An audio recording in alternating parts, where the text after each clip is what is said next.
Hello, everyone, and welcome to the Tyrant Training Podcast. This is an improv comedy podcast where each week we explore what sort of wonderful or woeful country our guest would create as its supreme ruler. I'm Kevin Ryan, and I will be acting as your host and also the sycophantic supporter of every guest, no matter how terrible their ideas are. Today's guest is screenwriter Matt White, and here is some out of context quotes from Matt, otherwise known as Plum. I am well within my rights to pull effectively a kind of reverse Caligula and have one of my minions gouge you out of my head if you do not please me. Yeah, if a half-mile long man made of pulsating, semi-translucent flesh, which sort of becomes more human-like as it reaches the extrusion point, I start to realize one of the reasons why I hate the maggot is that we're just the same. Also, don't forget you can subscribe to the Tyrant Training Podcast everywhere you can find podcasts online. You can also follow the podcast on social media at Tyrant Podcast on Twitter and YouTube and TikTok and Instagram. And for more info, there's a website too, which is tyrantandtraining.podcast page. All right, let's start.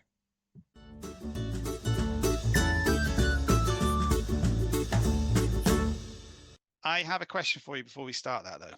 Absolutely. It's about rules and procedures. So, what's your role in this? I am basically a voice inside your head, or like an advisor. Okay, so you're an advisor. Yeah, and yeah. I am a tyrant. Yes. Just to make that clear. Okay, fair enough. Carry on. You'll see why I've asked you that in a moment. And also, I will just point out, when you say a tyrant, obviously you think of like someone who's going around chopping off heads because they just decide to. Yeah. Tyrant, if I'm right, or else I've just been getting this wrong the whole time. Yeah. Originally, it's just like someone who comes to power through unorthodox means. So you don't have to be pure evil. Whatever you want is the boss, right? Yes, absolutely. But at the moment, in our relationship with you, I am well within my rights to pull effectively a kind of reverse Caligula and have one of my minions gouge you out of my head if you do not please me. Well, I'm just like a voice in your head. Yeah. Okay. And I'm here to carry out whatever you want and just let you know how things are going. Awesome. Yeah. I'm worried now because I thought I had a foolproof plan of nobody can kick me off my own podcast. But no. I'm not going to. No, I'm not. Thankfully, my technical team is in bed. Okay. No, you're safe. You're safe from that perspective. Perfect. Anyway, it will make sense in a second, hopefully. So, where do I want it to be? Is that correct? Wherever you want it to be, I'll make sure it'll go there. Okay. Can you see Den Ned Belge at the top of Europe? Oh, yes. Okay. Right. Yes, you see where the Denmark sticks out from Germany? Denmark sticks out from Germany. Yes, I can. Cool. Uland. So here's where I'm going to be a bit of a git. I'm actually just taking that. You're taking Denmark. I'm taking Uland, the bit of Denmark that sticks out from Germany, the bit that's attached to the rest of Europe, and the people of Uland can come with me on this adventure. Right. And they probably will. Yes. Because it's going to be rip-roaring, okay? But there's a particular part of the world there which is the greatest place on the planet. It's called sort of the northwestern coast. It's called THY, the Two National Park. Yeah. And it's ancient, and it's sand duney, and it's wild, and it's a little bit desolate, also very beautiful. But it's also well known for its surfing. I don't surf, but I think surfing is cool. So it calls itself Cold Hawaii.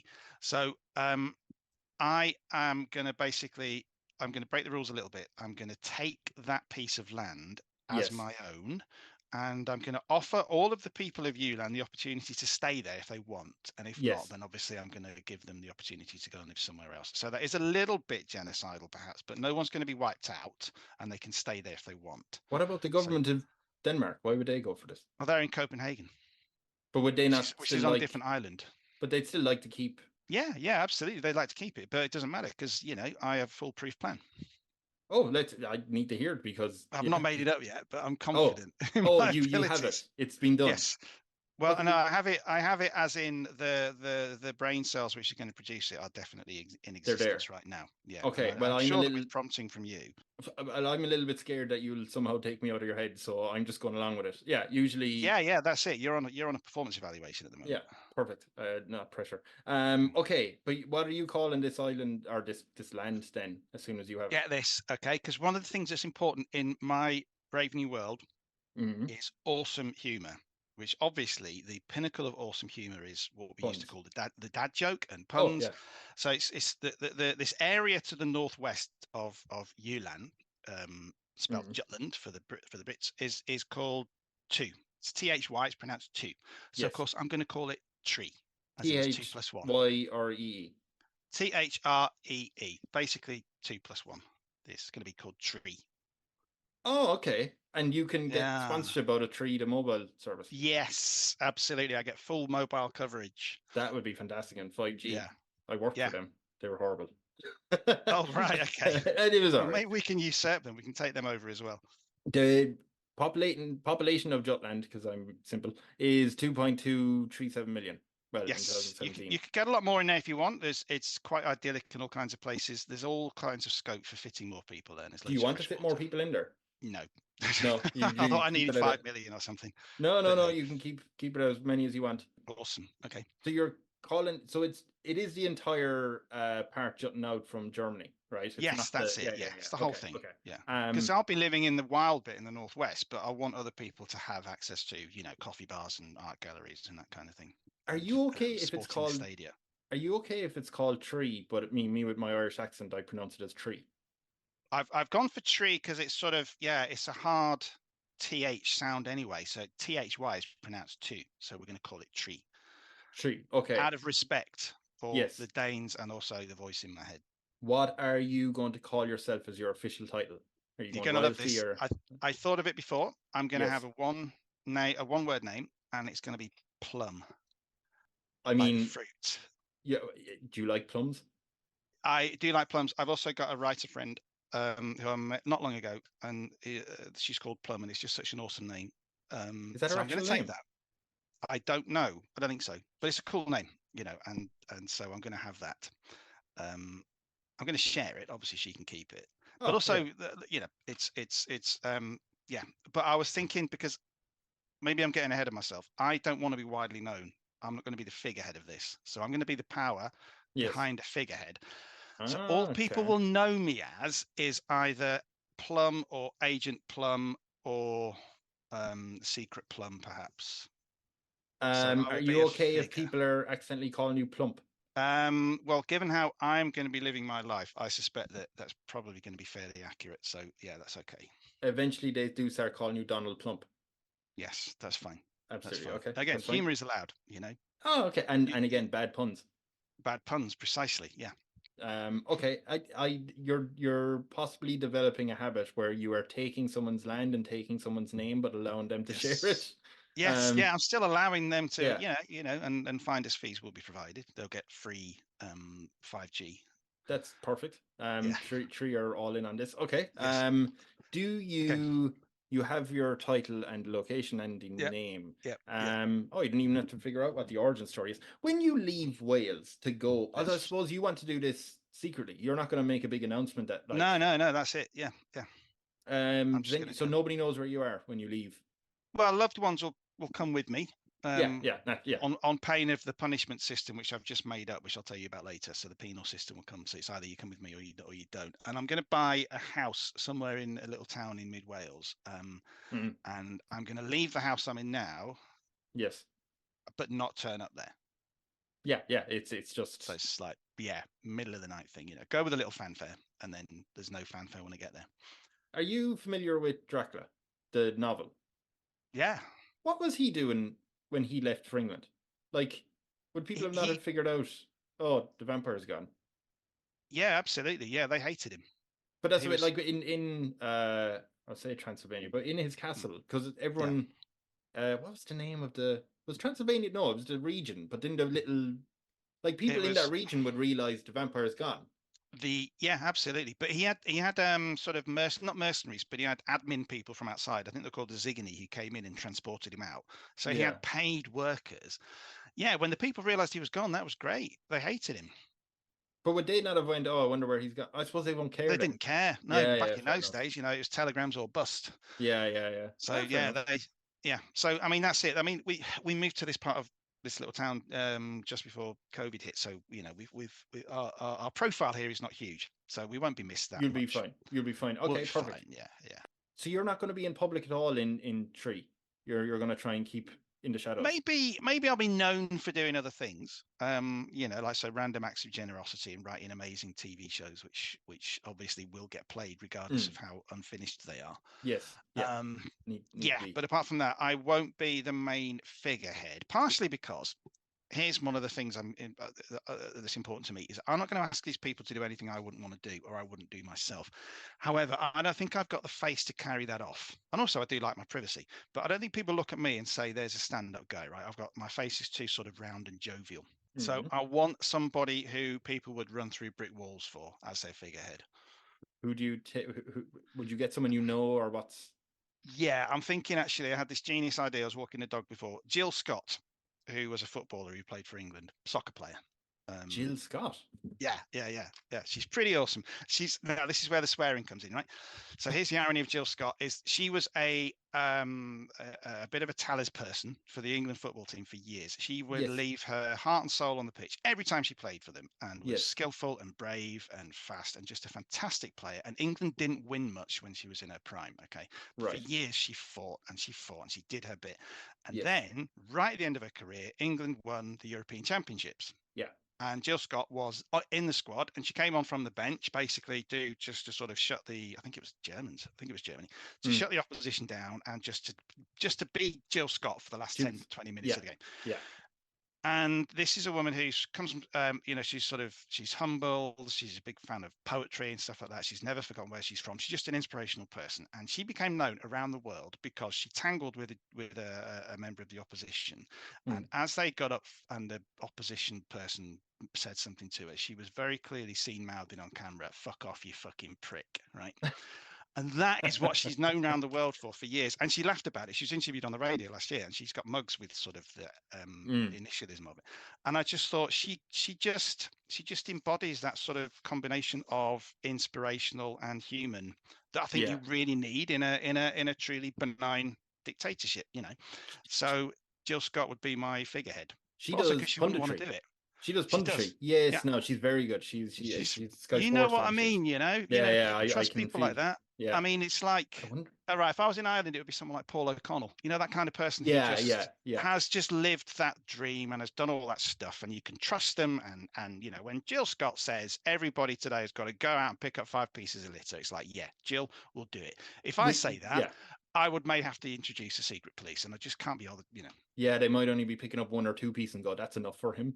That type of thing. Yeah. Like, one of them might not actually be litter. You know, it might be an old leaf or something. Yeah. No. They'll try and skirt around the edges. God, I wonder. Wankers. Should I just get Jill Scott to do this? What am I doing wasting? No. That's fine. Because Jill knows that without me, she's nothing. Maybe I've never met. Maybe I just send this to her and say. Yeah. Okay. Right. Okay. That's good. Do you reckon she would go for it? No, and that's why she'd be perfect. Because it's the people who don't want to do it. Yeah, that's true. So part of your job of the next stage as my strategic advisor would be to find whatever that lever is that would get Jill Scott to do it. I know she runs a cafe in Manchester with her partner. She does, actually. And Denmark, you know, amazing coffee society, fantastic pastries and stuff. So we can say, Jill, you can just have a cafe complex. Look, I'll tell you, I will email Jill Scott, the agent, and ask, look, I have a favour. Yeah. We're coming to you, Jill, from a position of love and admiration. And would you be willing to transfer your genius and fear? Yeah. Okay. So what would she be called? So we'll get back to you, but what is her title in this? She's just Jill Scott. Oh, she's just Jill Scott. Yeah, because you know, someone like that is just a There's no finery or grandiosity there. Yeah, it's been okay. Cool. Starting off well. Okay, but with the government being set up, you might notice that usually citizens are given the choice between: do you want to let them vote for like a Senate, 100 senators, they can do all the admin stuff, or just your inner council, you, Jill, and a few more of the England women's football team? It's in a circle only. No voting, and they're happy with that. Yeah, because I'm giving them, again, I've been busy over the last couple of days, right? I'm giving them tea. Right. Okay. I've got obsessed with 2 collective nouns for interpersonal interactions, right? So beef, like the Netflix show, as in, you know, when there's arguments and drama, and tea, as in spill the tea, give me some gossip. Yeah. And somebody said it sounds like a Vietnamese soup. Beef and tea, right? Right.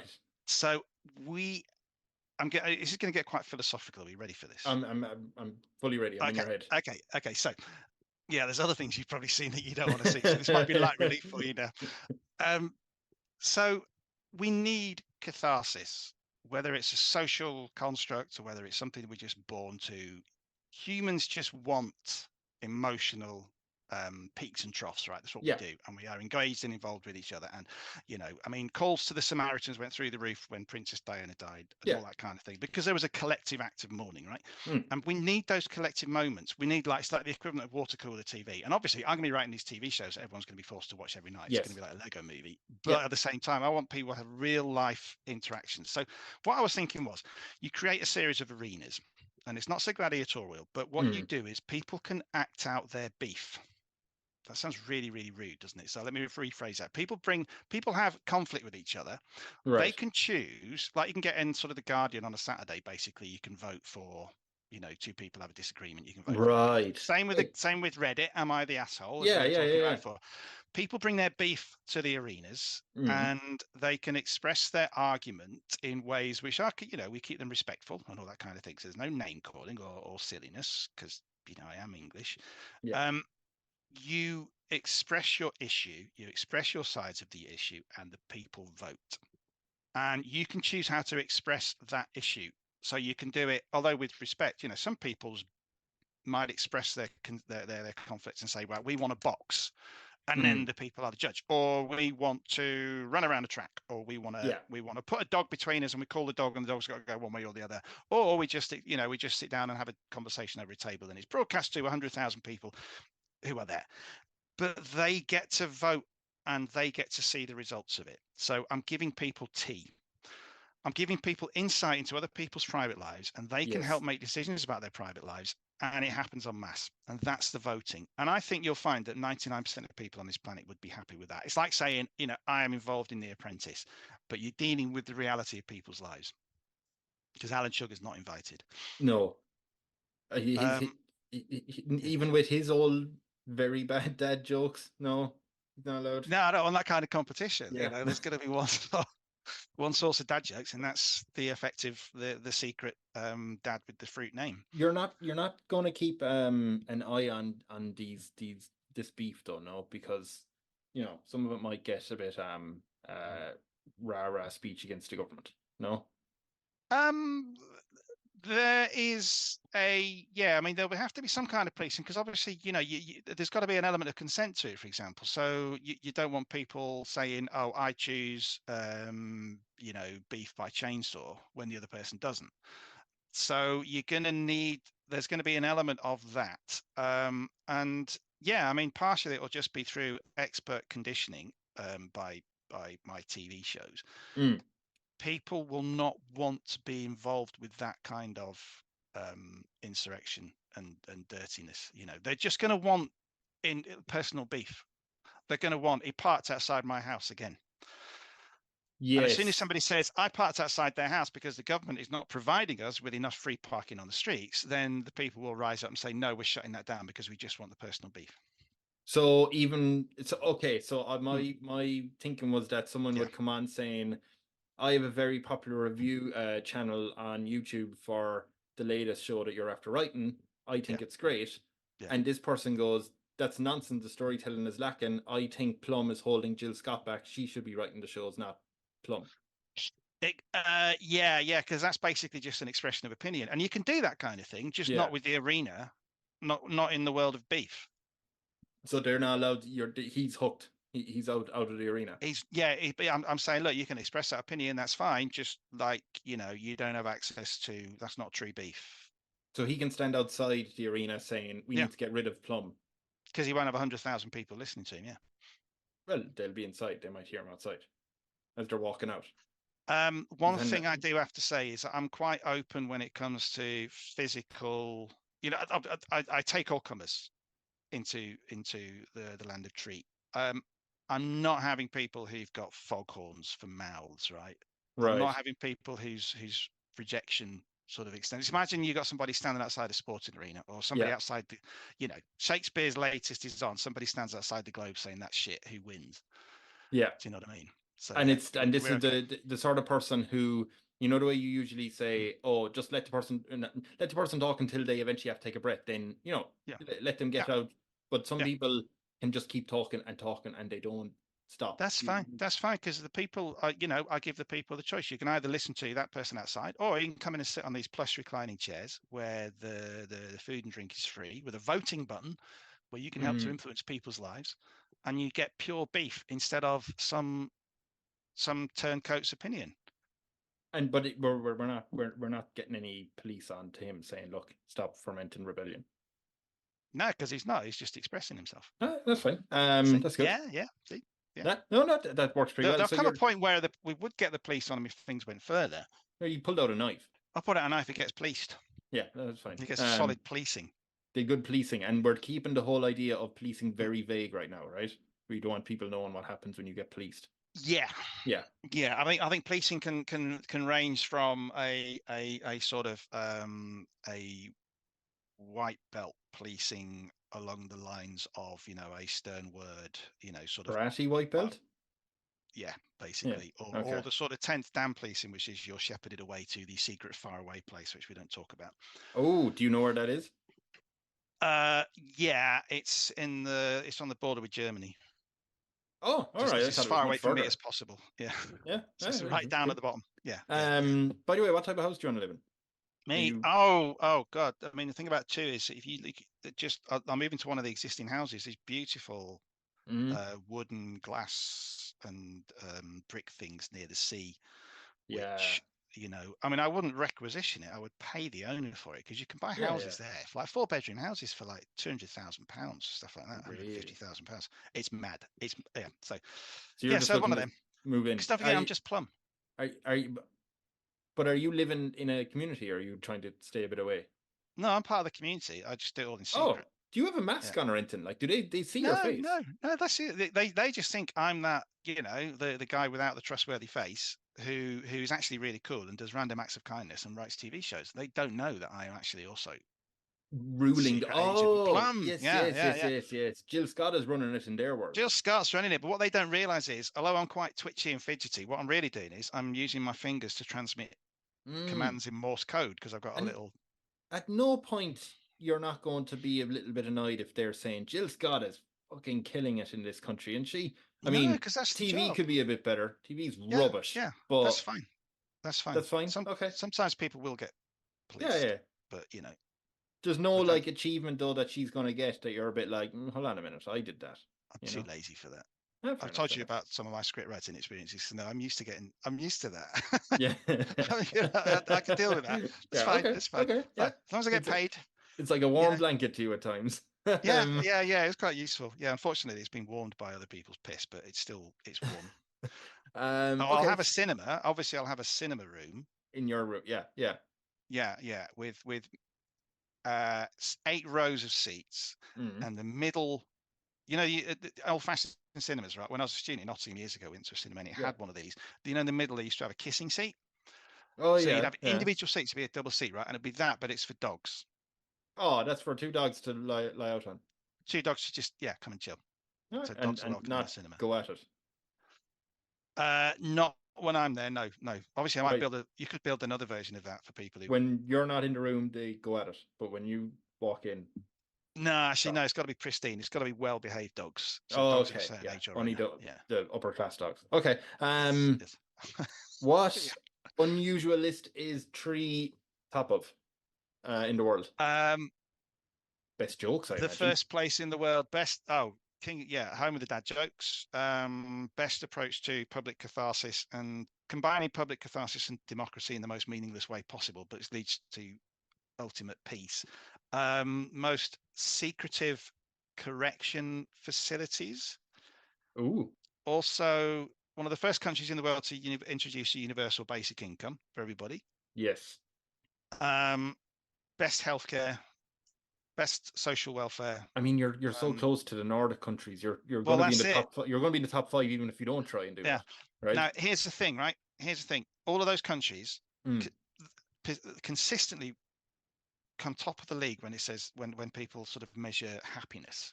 Finland is the happiest country in the world. Denmark's the happiest country in the world. Now, for my other job, part-time, I do social research, right? And I administer some of those surveys where those questions are asked of people in the UK.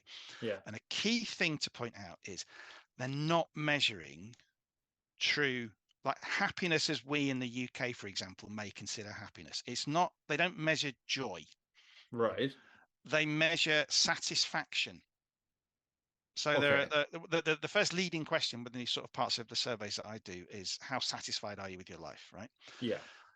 And I spent a lot of time in Scandinavia, and it's you don't see people running down the street screaming with joy and sort of all that kind of stuff, and there's a much less demonstrative sense of enjoyment of stuff a lot of the time. But people are very, very happy with the world that they're in. Yeah. Yeah. Do you know what I mean? It's like from as far as Maslow's concerned, they're nowhere on that hierarchy. They bypassed that years ago. Yeah. So it's almost like that's the land of Tree is the place where people have the most grown-up relationship with happiness, as in people are all given that sense of, I know I'm going to be looked after, I know I'm taken care of, I know my basic needs are met, I know that I can find love, I can express myself, provided I don't express myself in certain ways. I can do all of these things that I'm able to do, and the world looks after me, and I have a sense of community, and I get to see the most amazing beef, and I share in the tea, and I can make decisions about that kind of thing. I have regular catharsis, and my life delivers loads of stuff for me, and so it will score well on that. And I don't know how you describe that. So it won't be the happiest, it'll be the most content. That's it, the most content country in the world. I think if you're saying with if you send them out, especially around, well, I say Ireland and Britain, maybe other countries, but like, if you say like, how satisfied are you? It does feel like, but even when British people are happy, they're still a bit, could be better. But it's kind of like, there is that, there's two sides to it. I think sometimes we expect, we expect joy when people are talking about happiness. We expect those moments where, whatever your perfect thing is, you're out with your friends. Like there was an advert years and years ago for some group of people drinking lager in a pub, and they're all mates together, happy, clappy. And then they go outside and it's been snowing, so they run out into the snow, and isn't it amazing? This is the best day that anybody's ever had in their lives, right? All that kind of bollocks. And I've seen that kind of thing actually happen to people where, they get snowed into a little pub for like a weekend, and they can't go home on Sunday night, and they just think, oh, this is fantastic, and stay for another couple of days, which is great. But it's like, it's just accepting that kind of thing. It's taking joy in the fact that doesn't always happen, and like last night, Vic and I, my partner, we what did we do? I had to go out for a bit to do some work, but then we had some nice food, recreated a vegetarian version of McDonald's breakfast, which is pretty good. It's quite unhealthy because we usually cook pretty well. Anyway, that's another story. I'm going to become plump, so I've got to start somewhere. Got it. Yeah. And we watched a couple of episodes of MasterChef, and that was pretty much it. And just sat with the dogs and just chilled and relaxed. And I thought, this is a lovely evening. Yeah. I don't need to go, it could have been better, could have been down the pub, or could have been watching a game or something. It was actually just really nice. And I thought, that's what Tree is all about. It's taking contentment in those moments. I think, contentment kind of fits it a lot better. By the way, when you said MasterChef, I'm just wondering, do you know, on your TV station in Tree, are all the shows going to be written by you? Like, there's we're not important. Yeah, we're not. I think. Yeah, you're right. Yeah, thanks, Voice. You've actually put in something out. Yeah, I need to work on that. But yeah, there would also be a regular supply of other entertainment and quality TV, and of course in a lot of Scandinavia, it's crime dramas are the thing. So Midsummer Murders would never end. We'd be producing it for the next 100 years because it's just, people love it. Is there any TV show you'd bring back, or you bring, not even bring back, but like say, oh, do you know what we need to replay, or what's the word when you... Well, there'd be there'd be that's a really challenging one, actually, because a lot of the TV shows I like, they ended. That's what I mean, that you'd go, lads, you need to watch this. I think you go for certain levels of sort of impact on people and commitment required from people. So there'd be a Battlestar Galactica channel. Right. Oh, okay. A full channel. Yeah. Just playing the what was it, the 2004 till X remake. And that would be playing, and you wouldn't be able to, for example, graduate from school, until you'd watched the whole thing. Oh. And deconstructed it in an exam in a way that showed that you actually engaged with it properly and didn't dismiss it. There is a student, and I'm going to claim their name as Kevin because I almost made the mistake in saying that they accidentally watched John Travolta's Battlefield Earth. Do they get to? We don't do that kind of censorship. No, but they have to have watched Battlestar Galactica as well. Now they could actually say, what are the consistent themes in that in those shows, and deconstruct it, and there you go. You're being quite innovative, which I'm always big on. Yeah, so you engage your brain. Kevin doesn't need to worry. If Kevin refused to watch Battlestar Galactica, then Kevin might get policed. Ooh, police down to southern part. The secret faraway place. Yeah. How big is Three though? Because you keep saying that it's secret faraway place, but you said it was just north of Germany. Yeah, well, it's Uland, so it's a sort of 4 hours drive south of me, I think. I mean, depending on where some people live who are watching this, that mightn't be that far. No. But the thing about it is, it's you go there basically. That's just a cultural re-education centre, basically. I'm picking a bit from other countries that. Right. So you go and we just expose you to. All you do is there's no sort of major punishment or anything like that. It just okay, we'll do this, right? You've got 7 circles, just like Minas Tirith. Talking about other rings before. You've got 7 circles, and you start on the outer circle. No, all right, rephrase that. You start in the inner circle, and you're all in the inner circle, and you're exposed to a piece of beef, right? An actual piece of beef. No, sorry, an example of beef. Right. That's one thing I do. I will make certain things about that. There'll be a lot less meat eaten in this world. I'm not going to cut meat out entirely, but meat will go back to what it used to be, which is a treat to be had at certain times of the week, and we'll get our protein in other ways. Yes, but you'll be exposed to a piece of conflict, and you will spill the tea with each other, and you will discuss the conflict, and you will each share what your response to that piece of conflict is, and based on how you respond to it, you'll get moved out to the next circle, right? Oh, because if you're showing yourself to be a thoughtful, considerate, blah blah blah, empathetic soul, you can go on. And obviously people can just pretend and play the system. That's fine, because the beef gets trickier and trickier as time goes on. It's like one of those sort of supermarket job application psychometric tests. Right. Okay. Where it's, you try to deliver this piece of material, you've delivered this basket of goods to this person, and you've got a dilemma, and your options are either steal from that person or kill a dog. Which one's it going to be? It's that kind of level of trickiness. Yeah. So there comes a point where you can no longer game it. The tests get harder and harder and harder. But if you pass all 7, if let's say for the sake of argument, you process the beef in a suitable way, then you get released and you go back. And you're model citizen again. Model citizen. If you fail, you get moved back 1 level. Oh, so it could be an endless loop for you. Just going could be an endless loop for you. Kind of, although once every 3 years, we close up the doors of the inner circle and we just fill it with water and we leave it for 6 weeks. And drown everyone? Anybody who's in there, yeah. Oh, geez, so if you go in a week before that happens, you're really looking to... Yeah, and it's going to be like the reverse purge, isn't it? Everyone's going to be really, really well behaved in that week. Question, can I steal this idea and write it? Yeah, of course.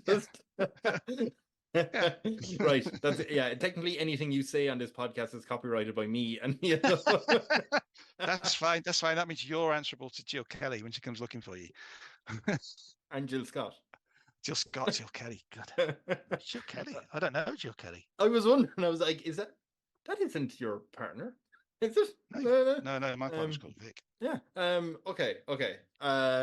Jill Kelly and Jill Scott. Perfect. Okay. There is a question, you might know this, but it's eventually going to come out. There's a scandal about you. Plum. People are going to know about it. There's a Jill Kelly skincare. There's a Jill Kelly who's Jim Kelly's wife. There's Jill Kelly, American philanthropist. There's an MD. Okay. So there's lots of them. Yeah, but she's nothing to do with Jill Scott. Also head of insurance for a company that I don't know if I'm allowed to say. Okay, right. We need her on board. We need insurance. Okay, so there's going to be a scandal. Yeah, there is a scandal involving. I would say you, but I mean, I don't really work. I suppose you, because they would say the mystical plum. The mystical plum. But see, then if everyone thinks Jill Scott is leading the country, there's going to be no scandals. Yeah, you might have game system that way. All right, let's say for the sake of argument, okay, that I keep my normal name, right? I keep my persona, but it's clearly that. No, actually, no, it's all Jill. No, it is Jill. Yeah, all right. I do have a question though.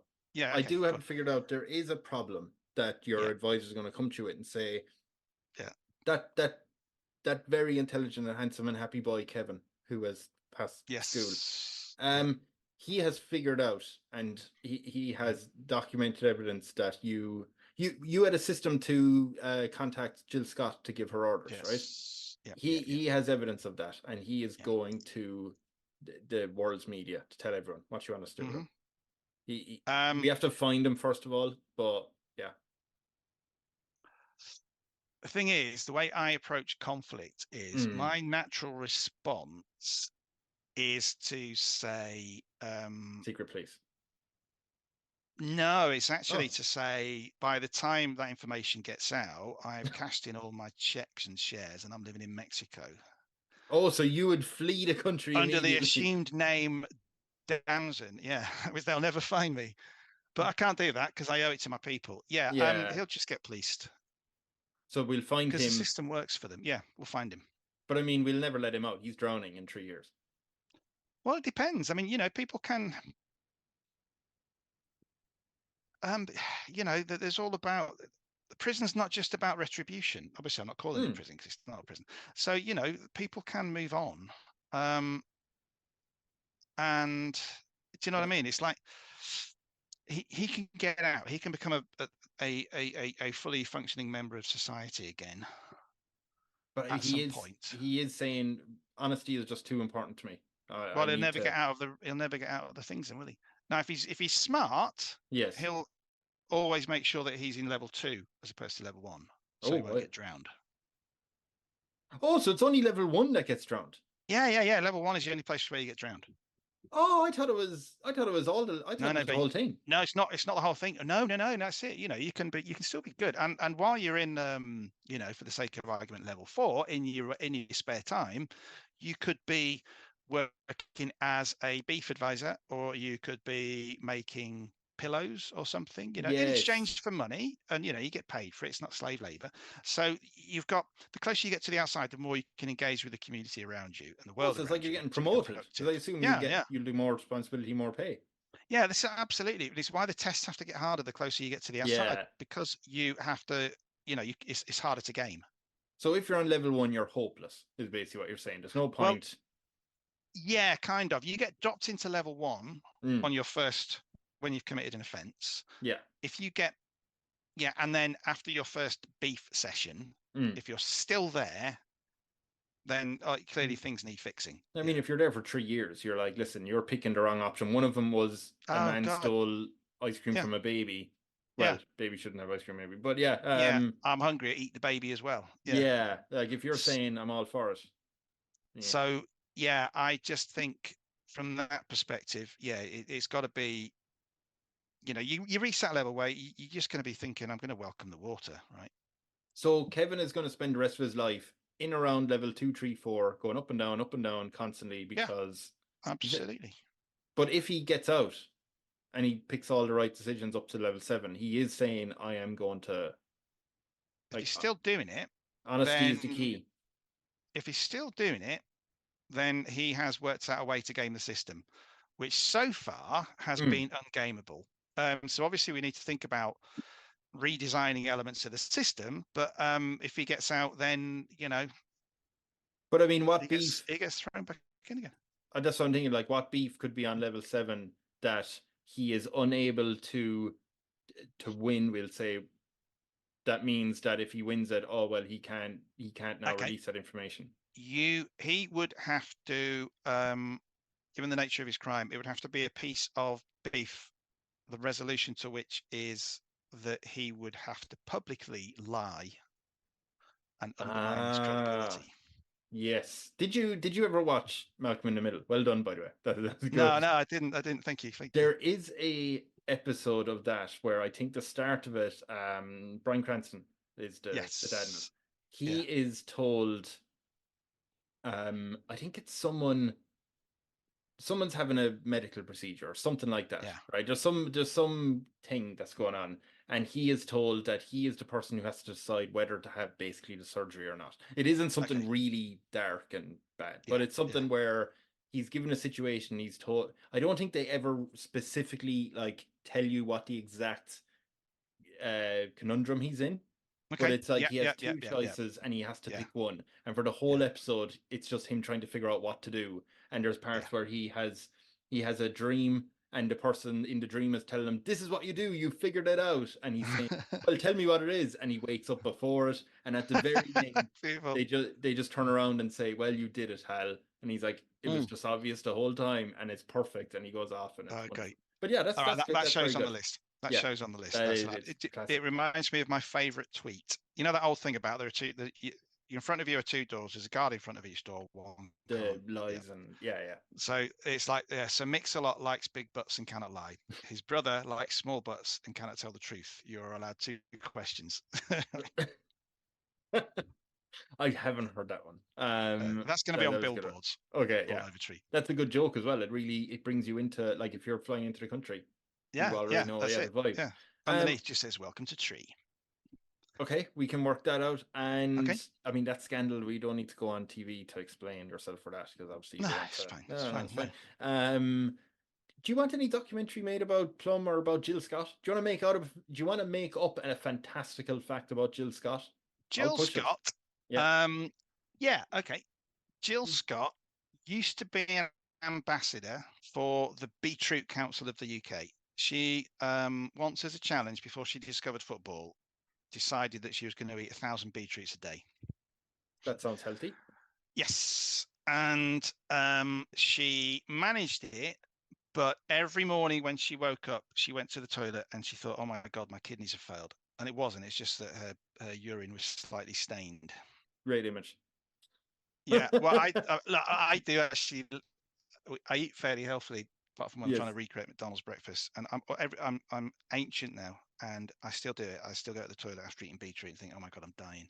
Right. And we got 2 tiny dogs with the awesome names of Diego and Nacho, and we gave them beetroot a few days ago. It's just part of a meal, just because they like, because dogs are not obligate carnivores and they like to eat all kinds of stuff. So we cooked them a bit of beetroot and put that in, and we checked out, and beetroot doesn't kill dogs. Weird things do, but that doesn't. And then Nacho went to the toilet next morning, and I thought, "Oh my God, Nacho's dick's on fire or something," because he had red wee, and it wasn't. But it was red. It wasn't blood. So yeah, Jill Scott once, but she still stuck with it. That's when the England football people realised that she had the right mentality to be a figurehead. Yeah, she still ploughed through every morning of terror. It's, what was it called? The Beetroot, because there is a British Beetroot Research Organisation. Oh, this was the Beetroot Board back in the old days, because she's actually 92. And in the old days of sort of the Coal Board and the Milk Board and the Lamb Council or whatever it was, there was a Beetroot Board. I thought you said Jill Scott was 92. I was like, geez, she's... Yeah, this is a random fact. It's not true. She is 92 years old. No, but the beetroots, actually she is, but the beetroots have... for somebody who makes so many stupid comments, I'm incredibly literal when other people are talking to me. I thought you were saying I make stupid comments. It's like, okay, where are you going with this?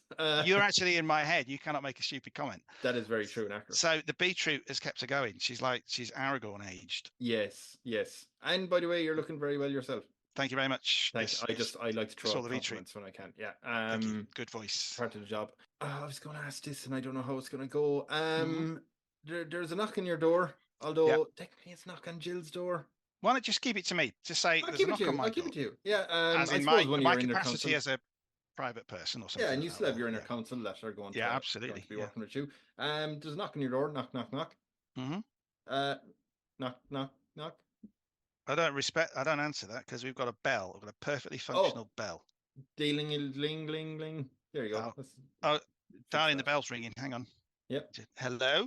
Oh, hi there. Is Plum in? Of course he's in. I'm Plum. Oh, sorry. I haven't seen your face in ages. It's Paul, your finance guy. You said, darling, it's the door. Sorry, what did you just say? I was insulting you. Didn't you say, honey, it's the door? I thought... Yeah, I said that to my partner, to Vic. Then you opened the door. And I opened the door. Yeah, because I'm just telling her I'm going to get the door. She's wondering what I'm doing because she just cooked our beetroots. Oh, okay. That's all right. Fair enough. Sorry, you were insulting me. I'm your finance guy, Paul. Hello. Hi, Paul. I'm surprised you didn't recognise me. I've looked the same age for the last 100 years. I recently got corrective eye surgery. It's going Oh, well, right, but okay, it's still a bit good. blurry. You should have eaten more beetroots. I try to. Yeah, there you go. Yeah, but That's you an couldn't answer. find your mouth with them because you couldn't see. Yes. Exactly. Anyway, what do you want, Paul? The I dinner's have nearly ready. good old news. I have checked the finances. Finance doing very well. We have 40 billion in the accounts. The citizens are very keen on building something, a big monument for Jill Scott. She's Okay. not quite sure about it, but it's more for them than her. You know what I mean? It's Yes. to make them content. What should we Okay. build? She has no ideas. She's very uncomfortable with the idea, but she said, look, she'll do it. Is she uncomfortable with it? Does she not like the idea of having a statue built? She's not overly keen, but you know when you're uncomfortable, but you're like, but if they want to do it, like my uncomfortability will go. It's fine. You know, you might work out where this is leading. So she's got a potential issue with that. Yes. Okay. Is there a sort of representative, reasonable person who could present the voice of the people to you? No, just generally. Oh, who could represent what's being asked for? And could they be perhaps good at football? Kevin's very good. Yeah, he got out. He so Kevin is now reformed. Okay. Yeah. Okay. So you've got one person who wants A, one person who wants B, and A and B are at odds with each other. Yes. Very right. Put them in the beef arena, and they have to do a keep you up competition. They have to. They don't get to the people aren't voting for this one. No, but actually, that's true. The people need a vote. I'll tell you what, here's what happens, right? The people will watch if Jill Scott wins Keep You Up competition, there's no statue. But the people then vote on what they want to do with that money because it's still available. Oh, yeah. And if Kevin wins, the people vote on what the statue is. I guarantee you, as an unbiased voice in your head, Kevin's left foot is going to keep that ball going for longer than any ex-England international. God, that's like those people, isn't it? Who, like, a certain percentage of men reckon that they could return. Oh, I could easily first serve from Serena Williams. I could easily boss a midfield. Yeah. Same number of people. Same people who say they could win a fight against a bear. Yeah. Okay, so Jill's won. Sorry, guys, but there's that money available, and we want you to have something. So here's the tea. We want you to have something. Talk it out amongst yourselves. Come up with a vote. And provided it's not because nobody knows that exists, provided it's not horrendous and it's not insulting to anybody. If provided it's decent, it doesn't break the basic rule of don't be a dick. Then I mean that about the people. Obviously, the statue could be a dick if that's the way that the community wants. But off you go. What do you want? Knock, knock, knock. No. Oh, sorry. Ding, ding, ling. Darling, put the beetroot in the freezer. It's the door again. Yes. Hello. Oh, hey there, Plum. It's your boy. Hi, Paul. Thanks for recognizing me this time. That's very good. The eyes are working perfectly. See? Excellent. Told you to eat more beetroot. Get it? I said see. Oh, nice. Yeah. There you go. Okay. You know what? You've just been promoted. To what? Double senior finance guy. Sweet. Even more looking at numbers. Yeah. Okay. I just wanted to let you know quickly. I'll leave you to it. I don't want to bother you. Jill, surprisingly, because there was a lot of bets on Kevin, because they've seen him play. She won. So the audience, they voted. Just to let you know, they voted to build a big factory. Name it after her. It's the Jill Scott meat processing factory, largest one in the world. Going to be a lot of exporting. It'll be fantastic. We'll make a lot of money out of it. So just letting you know that they thought about it. What kind of meat is it? Chickens and alpacas. Yeah. So that's not a very logical combination, is it? Okay. Oh, they don't mix them together. It's separate. It's a large factory. Yeah, because there's cross contamination. Because alpacas are actually alpaca flesh contains celery, which is a horrendous irritant, and people can actually die if they consume celery. Oh, this thing is. So we can't allow the alpacas, I'm afraid. But this thing is big. This is bigger. This is actually an interesting fact. This is bigger than the largest mansion in the world. The one that Sultan of Brunei has. It's over 2 million hectares. It's actually 5 million. But what you're saying is anybody who's got any kind of celery sensitivity has to move away potentially from the factory, because there will be bits of alpaca flesh in the air. No, well, they've bought all the land around. There's a lot of money was going into this. Yeah. Okay. It's not the first time they've sold. They've given up the land to someone else. You know. Have they? Oh God, I wonder who arranged that. What a Jill scumbag. Scott. Yeah. Well, I don't think Jill will like this. No, but I mean, there's enough. But there are things that we can process that we can sell, and I'm not convinced that animal flesh is necessarily one of them. But I mean, let me just think this through. And I don't know why I'm thinking this, obviously, because it's nothing to do with me. But you know, we're just having a chat as two mates on the street who can't be bothered to go to the beef arena. I mean, I know you're in charge here. I'm not saying it's anyone, right? Okay. We know. Yeah, people might be listening. Sorry. Yeah. I can come indoors if you want, or I just stay at the doorway. No. You don't. Absolutely. We had an accident with the beetroot. It looks like, I think I'm not very well. So I think here's what's going to happen. The factory is going to be built. Massive. Yes. Huge. Yes. We will send chickens in and alpacas. Did you ever watch Bagpuss, the kids' TV show? No, I'm vaguely familiar with Bagpuss. Right, they found a toy which turned out to be a biscuit factory, and the big joke was actually it was just the same biscuit being rolled in the back and out the front again, right? Right. So the livestock are going to be sent in. Yes. And they are going to be treated extremely well and then quietly released out the back and sent back to the same farms that they came from. Meanwhile, yes, and this is something I've not mentioned very much yet to you, Paul, but I think it's time to invite you into the inner circle. Oh, inner circle, yes. Yeah, Jill Scott didn't actually get where she did because of beetroot. All I can say is, step outside with me, Paul. Right, I'm outside. Yeah. Look up to the sky. Okay, I'm looking up. It's a beautiful. We are not alone.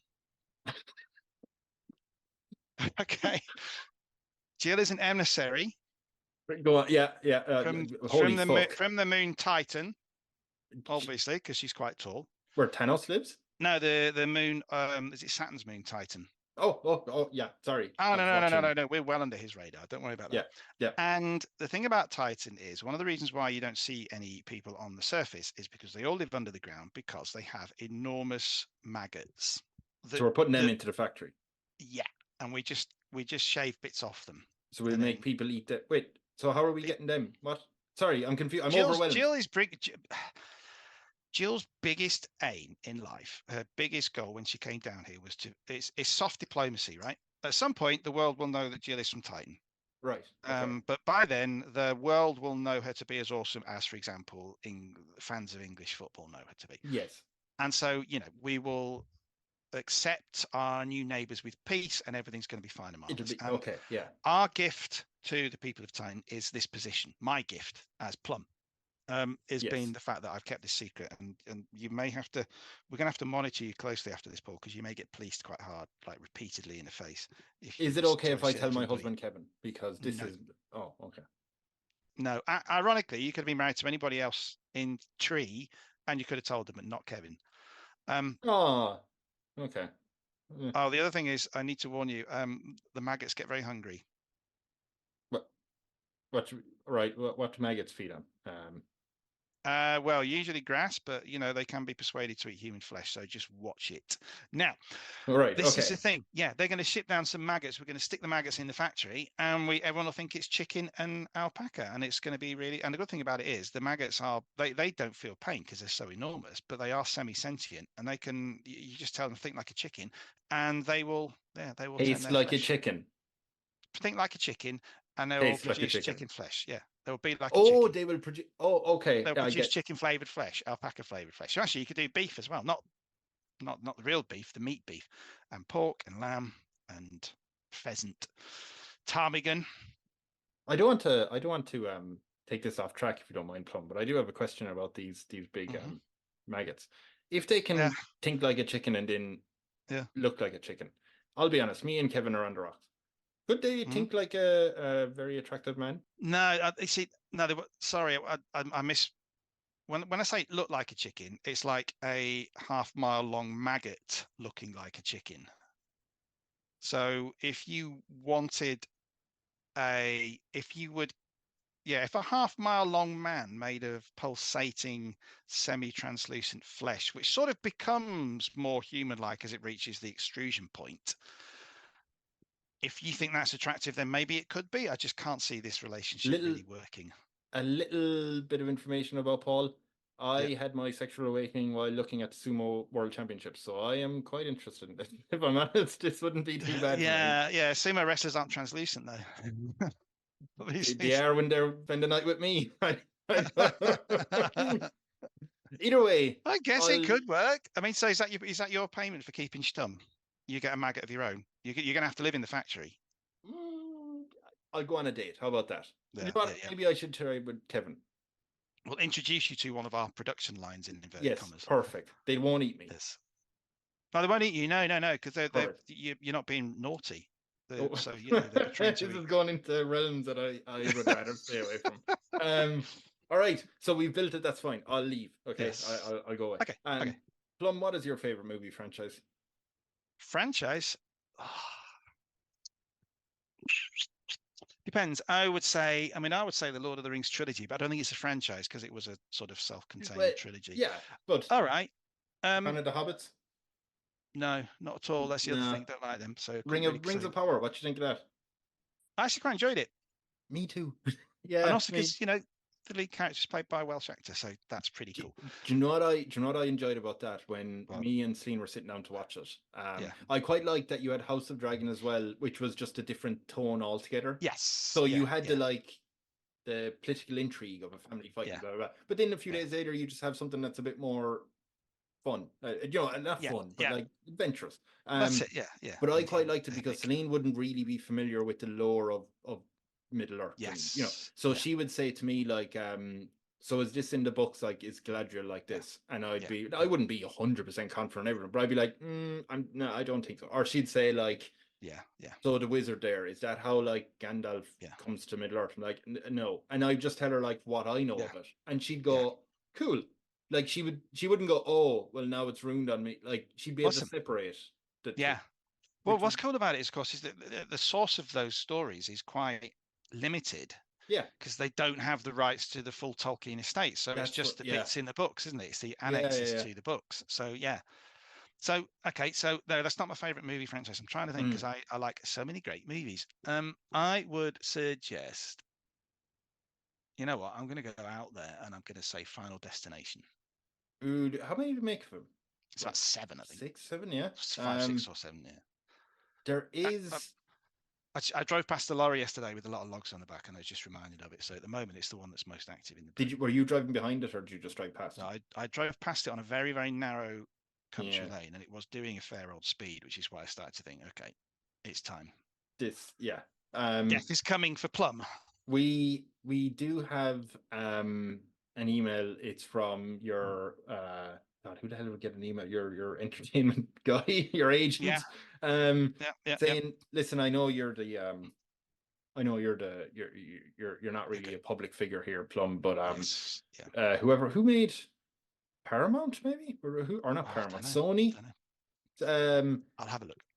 Just keep going. The studio are looking to make a new Final Destination. They said that they'd love to film it here. They would love the leader to have a cameo in it. To be honest, cameo's going to be behind a mask. They're actually going to have the personification of death in this behind a mask. They'd love if you threw in some of your own acting abilities there. Would you go for it, or? I think it's time to take off the mask. I'm sick of Jill now. Really? I'm regretting the whole thing. Yeah, she's an alien. I mean, yeah, you have allowed her to. She's been eating my beetroot. And she has infiltrated the country with a lot of huge maggots. Yeah, and actually, I'm beginning to think maybe we shouldn't be feeding people maggots. Surely there's a health issue with alien maggots being fed into people. Yeah, and I wasn't thinking about that. And people are now starting to get a bit maggoty. Yeah.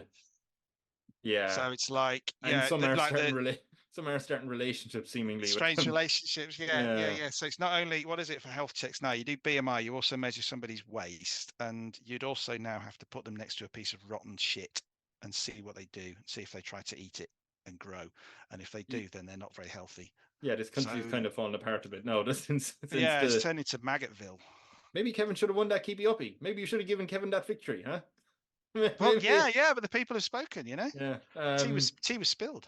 But we can monitor that as Final Destination 8 is on the way. When So you'd be happy to play, well, just, I mean, you're Death, not going to have a mask. Yeah, you're playing Death. I'm out there. Yeah. Where do you think Death would show up in a Final Destination movie? Where I suppose you're going to be a character in a. Actually, I think I'm going to take it in a slightly different direction. Death shows up right at the beginning. Yes. And he is executing his plan, which is, let's say for the sake of argument, it is nothing too grandiose. It's like a church collapse. We'd love a wedding scene. Yeah. Couple. So, it's the good people of Tree getting married with a free beef session afterwards. And there's hundreds and hundreds of them. Let's say it's in, a cathedral. Aarhus has actually got a nice cathedral, I think, which is like the biggest city in that area. And so they're all in there, and the roof is going to collapse, and it does collapse, but no one dies because there's a giant maggot in there. Wait, so are the people inside there, or they show up and be like, "Oh, we can't get in because it's covering"? No, the maggot's just sort of in the aisle, just sort of stretching out, and all the people are getting really pissed off because they're squashed up against the wall, saying, "Oh my god, I can't see," I can't think of any Danish names. Can't see Lars getting married because there's a frigging maggot in the way, and then the roof collapses and the maggot saves them all. Yes, but then. Yeah. Then I'm out for revenge, but the maggot keeps appearing and saving people. And I hate the maggot with a passion. But as time goes on, I start to realize one of the reasons why I hate the maggot is that we're just the same. And it's actually a rom-com. I've a question just while we're filming this. I love it. And the studio are like, we love the suggestions of maggots suddenly in this. Yeah, but giant maggots.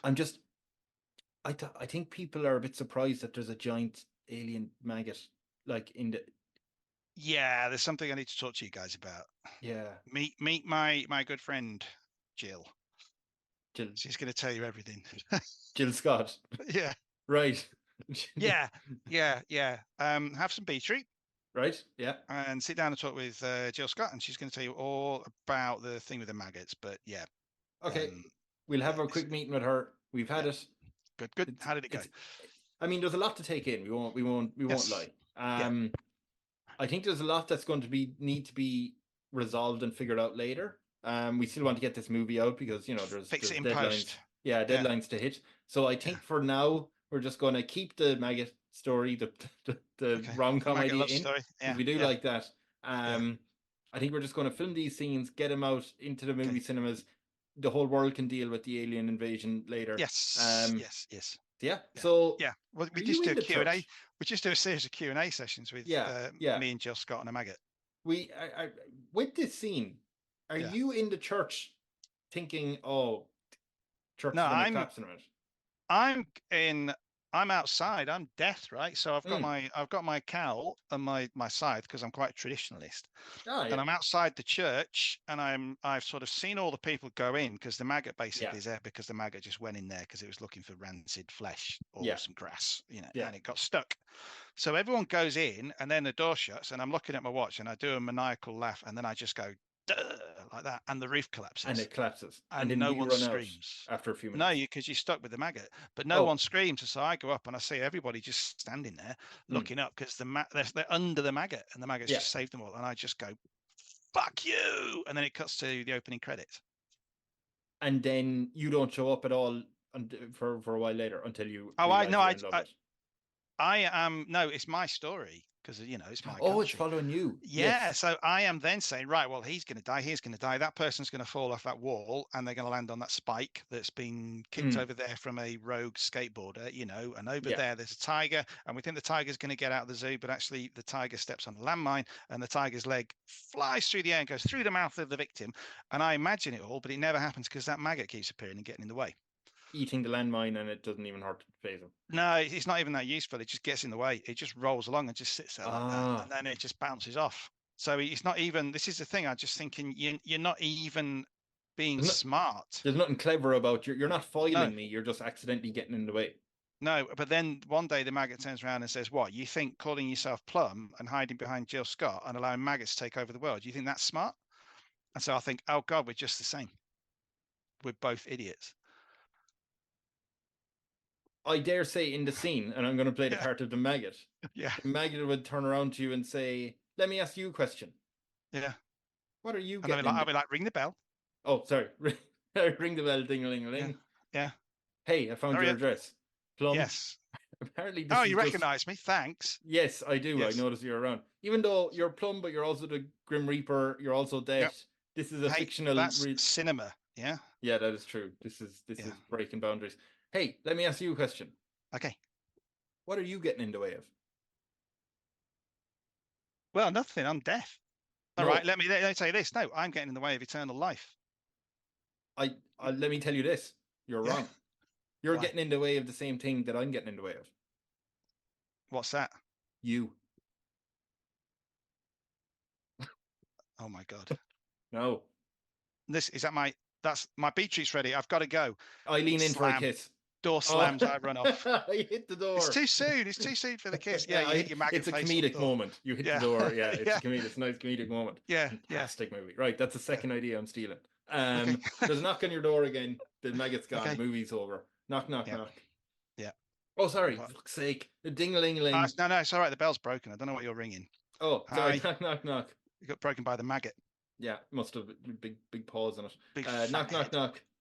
Hello. Hang on. I'll come. Hello. Yes, wait a minute. I'm just finishing my beetroot. Yeah. Yeah. Okay. Hey, yes. how are you? Is Hello. the wife is out? Is she? Yes. Oh, she's harvesting beetroots. Fine. Yeah, that's fine. It's Paul again. Hello, Plum. Hi, Paul. Hello there. How's the new position coming on? It's going great. To be honest, me and Mary the maggot didn't work out. Me and Kevin having another. Was Kevin okay with that? Yeah, I mean he understood. 7-year itch. How well does he understand? Really? I mean, does anyone really understand another person's life experiences? Beef. What? No, don't take the police, take him away. No, I have something important to tell you. Take him to the beef arena. No. Okay. Anyway, sorry, ask your question first before, and then you got to go. He just comes back and has to knock again. Yeah, okay, yeah. Knock. And the people have decided that you should just make up and stay together. Yeah, no, we had a lot more in common than we thought. Knock. Yes, yeah. No, we've had the bell fixed. Oh, sorry, ding-a-ling. Yeah, it works actually fine. Hang on. Yes. Hello there. Hi, Plum.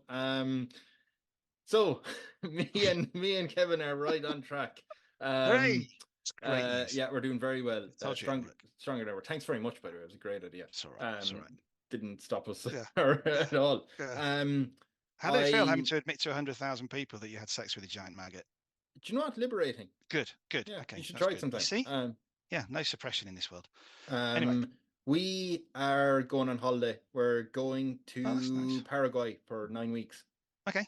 Yeah. Saved up all my holidays, Yeah. So I just want to. We're getting the plane now. Ryanair, fair play to them, straight to Paraguay. Good. Yeah. Well, we're going to Uruguay, but close enough. I just want to let you know the factory's working away fine. Just check the numbers. Yeah. Not all good news, to be honest. Mm-hmm. Turns out this whole alien landing thing. Yes. It costs a lot of money. We're in debt by a lot, to be honest. Okay. Yep. It's been a slow, steady stream. I was too busy on a date. Yeah. You know how it goes. Maggots take up all your time and energy. We're 90 billion in debt. So I'm going to get my plane. Me and Kevin are going to have a nice time. Thanks for the new position and being promoted. It's very exciting. Bye. You do realize, yes, have a great time. You do realize Uruguay is actually a code word. It's one of the conditions of Ryanair getting a franchise in our country. It stands for level 1. Level 1 relationship. Of the secret faraway place. Oh. Take them away. Now, what I will say to you is, here's the big issue, right? What I've realized is that young people and the social medias, like 12-year-olds, they like a good prank. Yes. And for the last 10 years, I have pranked the 3.5 million people of Tree. As in, there are no aliens. There's no maggots. There's no maggots. It wasn't you in a costume, was it? Because no, I just told you they existed and you thought they did. And Jill Scott is actually Paul O'Connell, the Irish rugby player, who is old enough to have done all of those things. And he has been your figurehead, and he's done a magnificent job. And the fact that he managed to kick a football and keep it up for longer than Kevin was incredible, given that he was about 6'7" or whatever he is, and he's built like a brick shithouse, but he still managed to do it. And Kevin is very talented. Yeah. And now I have filmed the entire prank, and I'm going to sell it to young people on what they call the YouTubes. Or the Ticks and Tocks. Yeah. And I'm going to make the 90 million back. It's the greatest prank that's ever been pulled. It's fantastic. I'm a bit worried that a lot of the citizens are a bit hungry because, I mean, they think they've been eating chicken. That was just chicken. No, they have actually just been eating chicken. Oh, so we have been slaughtering chickens and alpacas. Yeah. It's part of the prank. Oh, so alpacas have been slaughtered. Yeah. Oh, perfect. Oh, cool. Yeah. Okay. And those people who thought they were dying from maggot dust, it was actually just celery. Ah, interesting. So there are no aliens. Jill Scott's reputation is ruined as a alien Jill invading Scott was Paul O'Connell all along. And where has she been for this last couple of years? Jill Scott is just a top TV pundit, but we don't allow British TV in interesting. Yeah, and you don't allow your airwaves to go abroad either. No, I don't want okay. Obviously, there are things I do. I like Battlestar Galactica, obviously Malcolm in the Middle, because of that beef episode. Yes. Other things may be allowed if I like them. The BBC series. Case by case basis, probably. Yep. Did you I see? can start to list the first 50. Go on, sorry. Sorry, did you see, and I can't remember the guy's name. It was a BBC like gardening program. Pretty sure it was BBC, that they had someone hosting a gardening show. I think they'd been on the TV for years, but their show was being shown in, I believe, North Korea. Right. But they had to pixelate his pants. Why? Because I think he was wearing jeans and they decided they were too sexy. Oh, right. Okay. They're like decadent or something. Yeah. Well, it wasn't Monty Don then, because he never wears jeans. Who's? Monty Don. So I'm guessing it's Montgomery. Monty Don is a very well-known English gardener. Lives not far from here, actually. Alan Titchmarsh's Garden Secrets. There you go. That's the fella. Shown on North Korean TV. Yeah.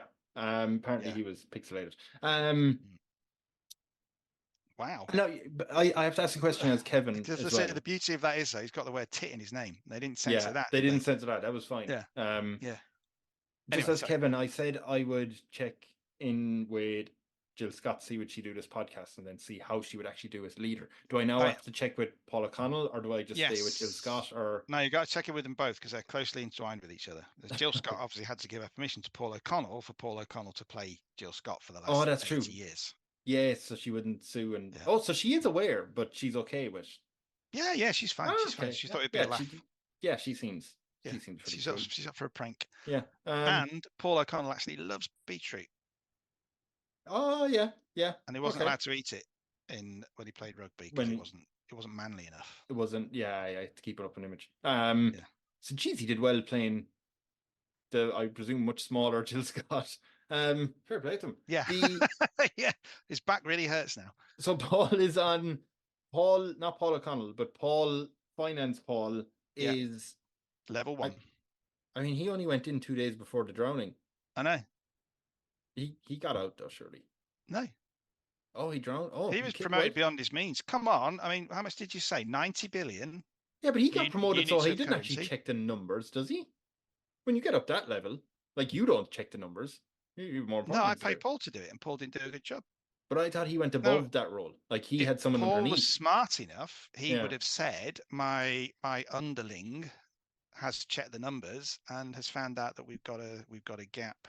If Paul had said, I am going to fix it and pass the responsibility on to other people, then that would have been fine. But Paul said, I'm leaving, and it was the leaving he was that aroused my ire. But he was owed those days. He hadn't taken a holiday in the last decade. He also got promoted well beyond his means. He could have taken a holiday. He was just choosing to take it at the time when the big hole was discovered. He was running away from his responsibility. That's the issue. Oh, okay. I guess it's just that So he thought, oh, I better stay and work since there's an alien species after landing on the planet. But yeah, but he could have come up. Yeah, the thing about it is, you never present. This is the thing about the system of Plum, right? You never present anything like that as a fait accompli. If he'd come to me and said, right, "There's a 90 billion deficit. I don't know what's going on. The stress is really doing me in. I just had to express my inner sexual workings to 100,000 people who then decided that we needed to play table tennis to resolve it. It's just doing my nut in. Can Kevin and I go away for a couple of weeks?" Yeah. I'd have said, yeah, that's fine, because actually Yeah. it's a big prank and it's all part of the plan. It's because he said there's a 90 billion unit of currency hole. Yeah. I'm leaving. You never present Agent Plum, and I'm getting serious now because I'm using my official name, Agent Plum, with a fait accompli. And you're just like, no, that he walked himself into it, basically, into the pool of debt. Yeah. Okay. As I said, God rest his soul. Betrayed him. Yeah. I'm on board with that as a voice in your head. Right, we'll work on that. Oh, knock. They knock and ring the bell. Ding-a-ling knock. Yeah. Bloody hell, you're keen. Who are you? Hi, I'm Phil. You're Plum, Phil. aren't you? Agent Phil, Plum. we've known each other for 30 years. Oh, right. Oh, no, you're the other Phil. I'm sorry. Yeah. Yes, carry on, Phil. I'm new. I'm you, Phil. Yes. I'm the new finance person. I got promoted up. Young Phil. I've heard of you. Young Phil. Yeah. Yes. Sorry, I'm a bit forward. That's usually my That's fine. Yeah, you actually were here to you were old Phil got educated out of life for not being forward. So young Phil needs to be forward, which is good. Good. Well, I have good news for you. Yes. The economy is doing well. Your plan is working, dare I say, flawlessly. I don't like being that emotional, but I guess in this instance it'd be good. Great. I'm just making sure, everything's in tip-top shape. I didn't like how the factory was running. I think they were running behind on schedule, so I made sure that was working out. Everything's going fine. Just wanted to check those numbers were again. Turns out that minus sign was actually a plus sign. So it just said it was 40 billion in the green. There was no minus 40 billion, so you're never in debt. So now your country is 10 times richer. Right.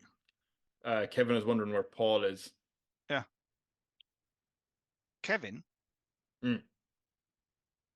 Kevin should have gone to the magic faraway place. Oh, well, he was minding their kids. I ordered a pair of them. Okay, great. So here's what's going to happen. Yeah. Who put the minus sign in front of the plus sign? No, there was no. There was a smudge that was blocking out the top part of the plus sign, so we thought it was a minus sign. Whose job was it to read that piece of paper? What's his name? Paul. I imagine. Well, he just got sent over the document. I mean. Yeah. Okay. So who takes ultimate responsibility for this? Of Paul's death? No, of the smudge. Now that Paul's gone, who is responsible for this? I suppose. I mean, your government hands out the government mandated laptops to I need an individual name. The Plum? Did you order the laptops? No. Oh, well then who did you put in charge to order the laptops? I'll tell you what I'm thinking. Yes. Okay. I've asked a lot of my people recently, particularly when they realised that they'd been pranked, because a lot of them are very, very, very excited about giant maggots. Yes. I think I'm conflicted about what to do with this person, because obviously they have look, I mean, Paul's done, right? He's dusted. We don't talk about him anymore. This is the last thing that's ever said about him. The mistake would not have landed him in that inner circle. It was failing to. It was telling me he was going to run away, right? That was his mistake. Yes. Now, I still have an issue with that person, but at the same time, whoever is now ultimately responsible for it, I'm still conflicted, because if it wasn't for them, then we would have been less well off than we are now. Although, the flip side to that flip side is also the fact that I could have kept the prank going for longer, so it would have been worth more on the internets when I sold it. So I have beef with myself, and in a hitherto unprecedented occurrence, I am going to take to the floor of the beef arena and go up against myself. No, against myself. What about Kevin? Where is he going? Is he voting? To be honest with you, Kevin's done his time. Kevin is now. I've let him off. Kevin's got children to look after. Wait, where was he before this? Well, I was going to send him to the inner circle because he was part of this whole thing to run away with Paul. But they've got children. You know, I am a tyrant, but I'm not. I don't kill children. Yeah. So therefore, I will go into the arena of beef, and I'll go up against myself. So there's the me that wants to punish this person, and there's the me that wants to reward them, and I don't know which one should win. I submit to beef. Okay. Right. Spill some fucking tea, and I'll vote. Yeah. So obviously, you know, you can see what the pros and cons are. So I go in front of the arena. I really need to.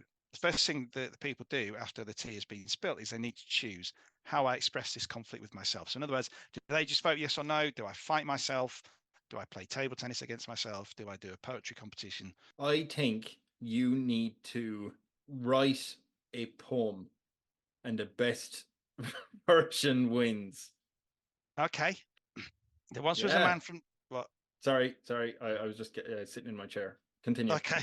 There once was a man from Tree who thought he had blood in his wee. His paper was smudgy. His feces were fudgy. And actually, that man was me. That's pathetic, isn't it? I'm going to get blasted. Ooh, but you. Yeah, the other side of you, I guess. Yeah. So there once was a financial assistant. I'm all ears. Yeah, who espoused the value of contentment. Oh, it's solitary clap. He made a numerical boo-boo. Oh, that's just dead now. Which caused a hubba-baloo. A boo-boo. No, he made a numerical boo-boo while stuck in a maggot's foo-foo. And he has been, and since then, he's been met with resentment. There you go. So I think I win. Well, as you stand in fairness in the arena on the sands. Yes. I think obviously the people will vote, but I win. And here is where it gets interesting. Do you want the announcement of how they voted? Yes, sorry. Yes. How did they vote? Yeah.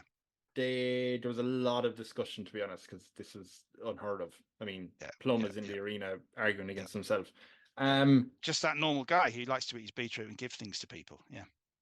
People were so, as they said, we think you should write a poem, right? And maybe in a brilliant political move. They did not expect you to not just one, but two limericks, which, as you know, are the happy cousin of the dad joke and puns. Yeah. Where do you live? Limerick. Yeah. Right? This is just perfect. It's the trifecta. It's the lesser known. It's what you have the three of them: Caesar, Pompey, and you had the third guy who was really rich. He's the lesser. Crassus. Right. Yes. Yeah. It's the limerick. So I think everyone just bursts out into a round of applause, just cheering. Okay. I don't think they even get to voting. It's So I both win. In a way, yeah. There's no losers when there's a limerick. Okay, so unfortunately, whoever's responsible for this needs to be both punished and not punished.